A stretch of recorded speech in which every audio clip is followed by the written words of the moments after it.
Assalamualaikum warahmatullahi wabarakatuh. Saya Andi Prasetyo, mahasiswa akuntansi Universitas 11 Maret Surakarta. Digitalisasi UMKM merupakan suatu hal yang sangat penting untuk dilakukan, khususnya di era digital saat ini. Indonesia adalah negara dengan jumlah UMKM yang sangat besar. Berdasarkan data MSMI Empowerment Report tahun 2022, terdapat sekitar 65,4 juta UMKM yang aktif di Indonesia. Jumlah ini menyerap lebih dari 114 juta tenaga kerja dan berkontribusi lebih dari 60% terhadap produk domestik bruto nasional. Angka-angka tersebut penting karena menunjukkan bahwa UMKM bukan sekedar pelengkap ekonomi, tetapi UMKM adalah fondasi ekonomi nasional. Ketika UMKM tumbuh, maka ekonomi nasional juga ikut tumbuh. Tapi ketika UMKM tertinggal, dampaknya juga dirasakan secara luas. Namun, kita hidup di masa yang sangat berbeda. Dibandingkan 10 atau 15 tahun yang lalu, perubahan teknologi berjalan lebih cepat. Cara konsumen berbelanja menjadi berubah. Cara bisnis beroperasi juga berubah. Pertanyaannya, seberapa siap UMKM Indonesia menghadapi perubahan digital ini? Menurut MSMI Empowerment Report 2022, sekitar 83,8% pelaku UMKM di Indonesia telah mulai memanfaatkan teknologi digital dalam menjalankan usahanya. Angka ini terlihat sangat menjanjikan. Namun, ketika ditelusuri lebih jauh, bentuk digitalisasi yang dilakukan sebagian besar UMKM masih berada pada level dasar. Data menunjukkan bahwa sekitar 40% UMKM menggunakan media sosial sebagai sarana pemasaran. Sekitar 38% menggunakan aplikasi pesan instan untuk berkomunikasi dengan pelanggan. Dan hanya sekitar 13% yang benar-benar memanfaatkan platform e-commerce secara aktif. Ini memberikan gambaran yang menarik. Digitalisasi UMKM sebenarnya sudah berjalan tetapi belum sepenuhnya optimal. Sebagian besar masih berfokus pada kehadiran digital, bukan pada integrasi digital dalam proses bisnis. Lalu, muncul pertanyaan penting, yaitu apakah digitalisasi benar-benar memberikan dampak nyata terhadap kinerja usaha UMKM? Berbagai penelitian kuantitatif di Indonesia menunjukkan bahwa lebih dari 60% variasi kinerja penjualan UMKM dapat dijelaskan oleh tingkat adopsi teknologi digital dan literasi digital. Artinya, perbedaan performa penjualan antar UMKM dalam banyak kasus berkaitan erat dengan seberapa baik mereka memanfaatkan teknologi digital.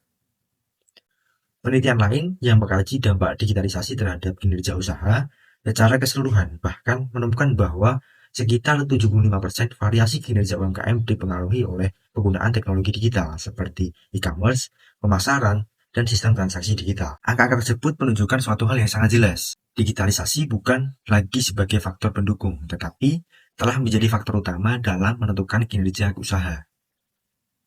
Ketika UMKM yang sudah terdigitalisasi dibandingkan dengan UMKM yang belum terdigitalisasi, perbedaannya terlihat cukup konsisten. UMKM digital cenderung memiliki penjualan yang lebih tinggi, efisien operasional yang lebih baik, dan kepuasan pelanggan yang jauh lebih tinggi. Perbedaan ini bukan semata-mata karena ukuran usaha atau modal yang lebih besar. Dalam banyak kasus, perbedaannya terletak pada cara UMKM mengelola proses bisnis dan mengambil keputusan. Dari perspektif akuntansi dan keuangan, digitalisasi memberikan manfaat yang sangat nyata. Pencatatan transaksi menjadi lebih sistematis, laporan keuangan dapat disusun secara real-time, dan pelaku usaha memiliki data yang lebih akurat untuk mengevaluasi kinerja usahanya.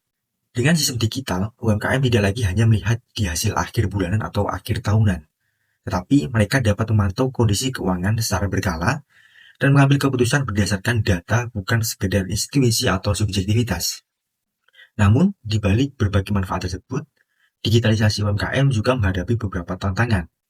Masih terdapat keterbatasan literasi digital di kalangan pelaku UMKM. Akses teknologi yang belum merata di semua wilayah, serta keterbatasan modal untuk mengadopsi teknologi yang lebih maju. Karena itu, digitalisasi UMKM tidak bisa hanya dibebankan kepada pelaku usaha. Diperlukan peran aktif dari pemerintah, lembaga pemberdayaan, akademisi, dan sektor swasta untuk menyediakan pelatihan, pendampingan, serta infrastruktur yang memadai. Jika dilihat secara lebih luas, digitalisasi UMKM bukan hanya berdampak pada tingkat usaha individual, tetapi juga memberikan kontribusi terhadap pertumbuhan ekonomi nasional dengan meningkatkan produktivitas, memperluas pasar, dan juga memperkuat daya saing ekonomi. Pada akhirnya, digitalisasi UMKM bukan sekedar soal penggunaan teknologi, Ini adalah proses transformasi tentang bagaimana UMKM beradaptasi dengan perubahan, memanfaatkan data, dan membangun usaha yang lebih berkelanjutan. Sebagai penutup, saya ingin menegaskan kembali bahwa UMKM memiliki peran yang sangat penting dalam perekonomian Indonesia. Data menunjukkan bahwa digitalisasi berpengaruh signifikan terhadap peningkatan kinerja UMKM, baik dari sisi penjualan, efisiensi operasional maupun pengelolaan keuangan. Oleh karena itu, digitalisasi UMKM bukan lagi sekedar pilihan, tetapi merupakan kebutuhan strategis agar UMKM mampu bertahan dan bersaing di era ekonomi digital. Sebagai mahasiswa, kita perlu memahami bagaimana teknologi dan data dapat dimanfaatkan untuk mendukung pengambilan keputusan bisnis, khususnya dalam pemberdayaan UMKM di masa depan. Hal yang membuat saya gugup dalam presentasi ini adalah kekhawatiran tidak dapat menyampaikan data secara jelas. Dan untuk mengatasinya, saya menerapkan teknik make friends with the stage dengan membiasakan diri pada ruangan dan kamera sebelum presentasi, serta melakukan positive visualization dan teknik pernafasan. Selama presentasi, saya berusaha fokus pada pesan utama bukan pada kesempurnaan, sehingga rasa gugup dapat saya kendalikan dengan lebih baik. Jika presentasi dilakukan secara live online, saya mengelola chat dengan mencatat pertanyaan terlebih dahulu dan menanggapinya pada sesi diskusi, agar fokus presentasi tetap terjaga.